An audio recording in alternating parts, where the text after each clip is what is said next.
It's ironic that someone like Tucker Carlson would go to my country, Jordan, and interview wealthy Christian figures who praise Jordan and how Christians enjoy equality, while I myself, a Jordanian, cannot go to my country for the same reason, that Christians and Muslims are not equal in these countries. If you are a Christian and you want to convert to Islam, you will be celebrated by the tyranny of public opinion. If you are a Muslim converting to Christianity, you lose your civil rights and your life is in danger every day. The regimes of Islamic countries deceive the Western decision maker through written laws or constitutional phrases that state equality and citizenship. Look at the constitutions in countries like Jordan, like Egypt. All citizens are equal. Yeah, equal. In reality, the tyranny of public opinion, the tyranny of Islamic supremacy is stronger than the law.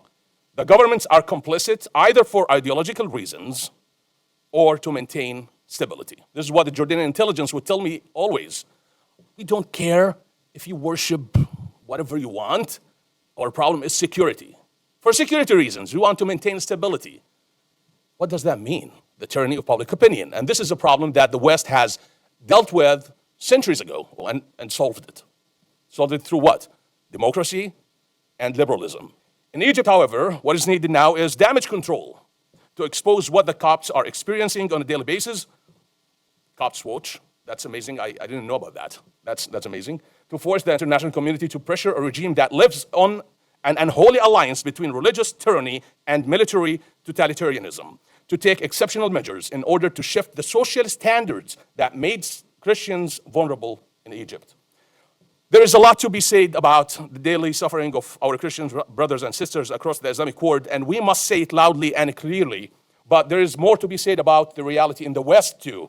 Thank God we are still able to meet and speak freely here in the capital of the greatest nation on earth. But the flame of freedom is fragile and must be protected by every generation.